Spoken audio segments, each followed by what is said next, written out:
வணக்கம் மக்களே. திராவிட முன்னேற்றக் கழகத்தின் கூட்டணிக்குள் ஏற்பட்ட புகைச்சல், கூட்டணி தொகுதியில் பிரச்சனை.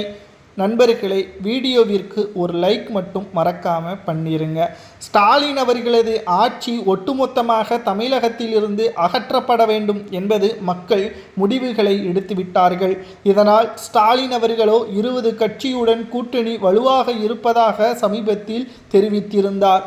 ஆனால் தற்பொழுது முதல் முறையாக திமுகவின் கூட்டணியில் இருந்து வெளியேறிய தவாக, அதாவது தமிழக வாழ்வுரிமை கட்சி தற்பொழுது வெளியேறியிருப்பதாகவும், கூட்டணியில் தொகுதிகள் குறைவாக தருவதாக கூறி தற்பொழுது கூட்டணியில் இருந்து வெளியேற திட்டமிட்டிருப்பதாகவும், அதிமுகவின் கூட்டணியில் பேச்சுவார்த்தை நடத்தவுள்ளதாகவும் தவேக தற்பொழுது முடிவுகளை மேற்கொண்டுள்ளது தமிழக வாழ்வுரிமை கட்சி.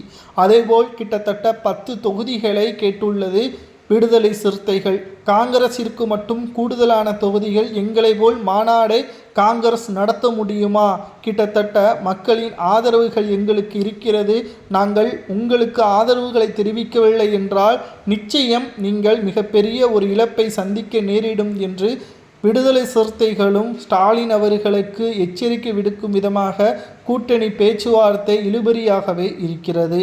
மேலும் சட்டசபை தேர்தலும் வருகின்ற ஏப்ரல் 23ஆம் தேதி நடைபெறும் என்பதை தேர்தல் ஆணையம் அறிவித்துவிட்டது. இப்பேற்பட்ட ஒரு சூழலில் கூட்டணி தொடர்பான பிரச்சனைகள் ஸ்டாலின் அவர்களுக்கு சிக்கலையும் ஏற்படுத்தியுள்ளது. ஏற்கனவே விஜய் அவர்கள் அரசியல் பயணம் அதிமுகவுடன் கூட்டணி வைத்துவிடுமோ என்ற ஒரு அச்சம்.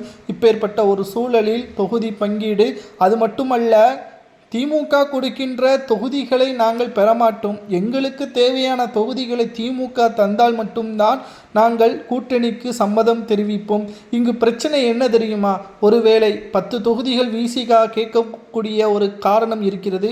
8 தொகுதிகள் வரை திமுக கொடுக்க வந்தாலும் கூட அந்த 8 தொகுதிகளுமே விசிக நினைத்த தொகுதிகளைத்தான் திமுக கொடுக்க வேண்டும் என்று நிறுவனம் வைத்தால் நிச்சயம் அங்கு ஸ்டாலின் அவர்களுக்கு மிகப்பெரிய ஒரு குடைச்சல் திமுகவின் பக்கம் இருந்தே வரக்கூடும்.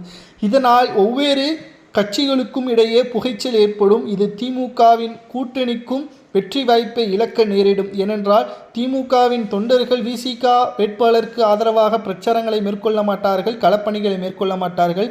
அதேபோல் காங்கிரஸ் கட்சியின் நிர்வாகிகளும் தொண்டர்களும் திமுகவின் வேட்பாளருக்கு வேலை செய்ய மாட்டார்கள். இதுவும் திமுகவின் வெற்றி வாய்ப்பை இழக்க நேரிடும் என்ற தகவலால் தற்பொழுது கூட்டணிகளுக்கிடையே ஏற்பட்ட புகைச்சல் தற்பொழுது வெற்றி வாய்ப்பை இழக்க போவதாகவும் தகவல்கள் கிடைக்கப்பெற்றுள்ளது.